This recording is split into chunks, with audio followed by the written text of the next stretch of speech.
are you doing here? Now, don't get sore, Barrett. I had to do this in a hurry, and it's the only way I could handle it. Handle what? I had to check you for security, and quick. That character is one of your agents? That's right. And you planned this whole thing just to see if I could be bought? You could put it that way, I guess. I didn't know what kind of a security risk you'd become. People change, you know. You did have me worried on that radio there for a moment. Get out of here. Get your tail back to Washington. Mr. Barrett, I'm Dr. Leonard Michelson. I know who you are. You two, get out. Get your props and get off this boat. Barrett, you know the way our security agency works. Mr. Barrett, I can understand how you might interpret this as a reflection of your loyalty. Sir. Barrett, the general has asked that we come to you. He wants you in on this. In on what? Station 3 was broken into a few hours ago. Regan's been murdered, and Dr. Baxter has vanished.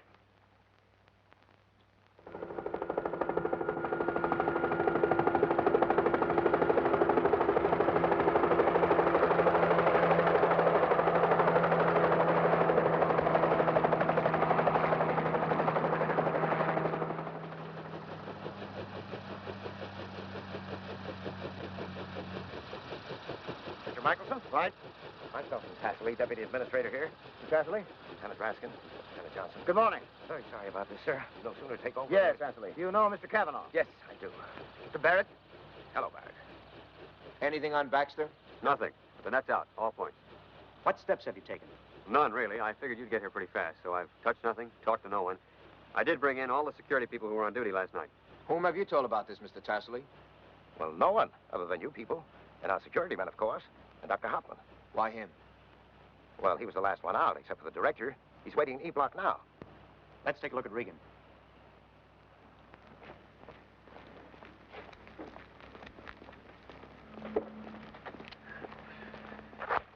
You with us, Barrett?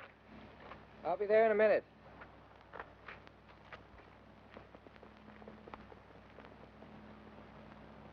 How do you see this, Johnson?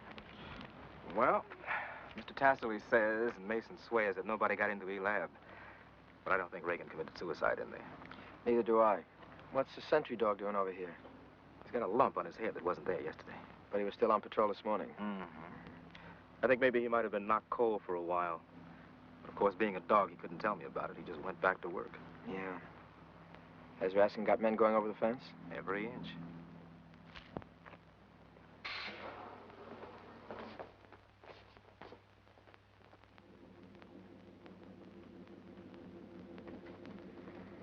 Right in that corner, sir.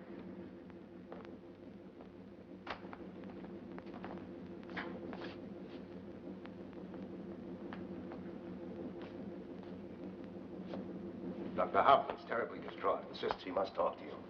Immediately in private. Perhaps you should see him, sir. Dr. Hoffman, this is Dr. Mike.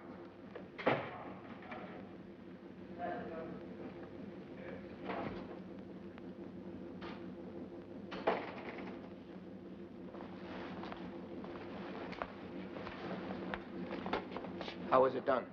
Blow on the head. No weapon. Who set the time lock? I don't know, sir. I suppose Dr. Baxter. Another half an hour to go. Is there any way to work that combination and go in before the time is up? We've got to find out if anything has happened in there. No way on earth until those red lights go off at 8 o'clock. If you fooled with that door before that, well, you die quick. It's booby-trapped. 1,000-volt charge and lethal gas. Mr. Raskin, Yes. we found a break in the fence. Don't touch it. We'll be right there. Yes, sir.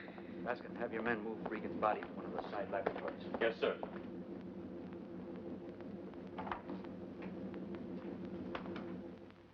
Taped, so that you can't even see it unless you look closely. Very careful job. Raskin, open the other side. Cut left to right. Right-handed man, maybe. Or a left-handed man who wants us to think he's right-handed. Maybe.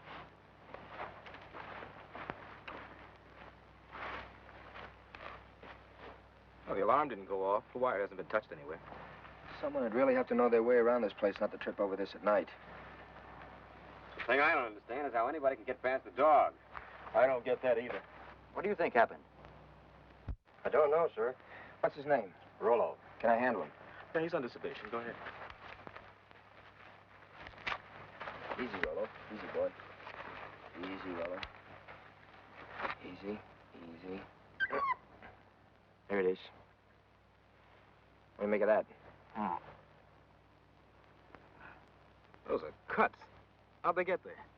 In the wire. Right. Raskin, you be Rollo. Now you tape up your arm. Stick it through, thus. Okay, grab it. You hang up Rollo on the wire so he can't pull free without tearing his throat out. You make a noise. No, these dogs are trained not to bark, no matter what, right? Right. Now you clobber him with something heavy, you tape up the wire, and you're gone. When Rollo comes to, he's got the world's most massive headache. But being a dog, he can't tell anybody, so he just goes back to work. Simple. So that's how he got in. No, that's how he got out. Out? Right. Look at the ends of these wires where they bent. He took Rollo from the inside. Mr. Barrett, telegram for you. It came to our office in town. How come you get a telegram here? Magic. I'd certainly like to know what it says. I'll bet you would. Mr. Cavanaugh, it's 10 minutes to 8. I know it is an outside possibility, but it is a possibility and a horrible one. You cannot just kick it under the rug. You have not the right. What is it? We have a very difficult situation here.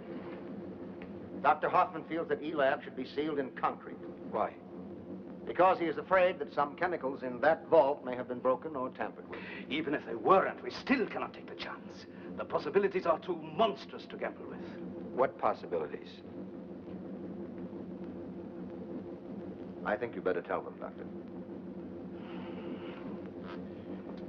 More than 40 biochemical weapons have been developed at Station 3.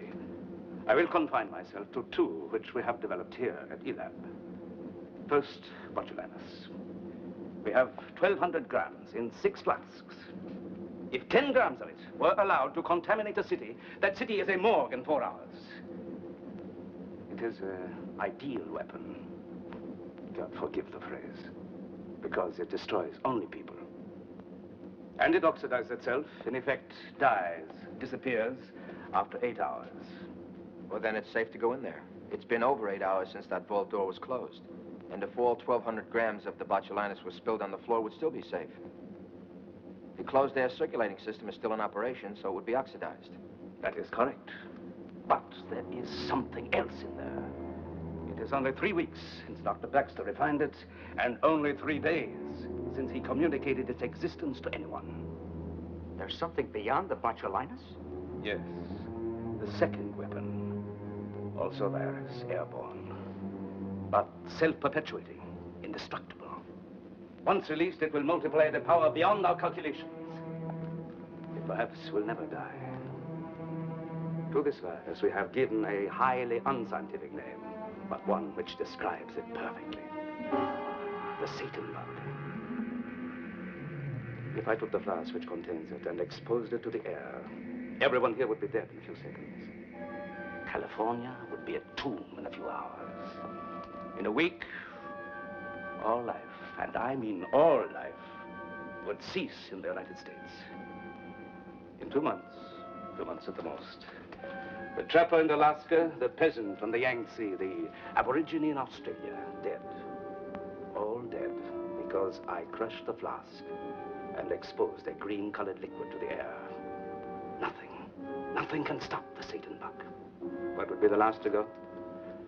Perhaps a great albatross swinging its way around the bottom of the world. Perhaps an Eskimo deep in the Arctic. But the seas travel the world over, and so do the winds. One day soon, they too would die. The Satan bug is behind that door. 1 flask. It has got to be locked up. It has got to be. I must make you understand. If botulinus is spilled, as Mr. Barrett here has just said, then it does not matter. But by God, if someone would get in there, and the Satan bug is spilled, and the vault door opened half an inch and left open, then the airlock room is lethal.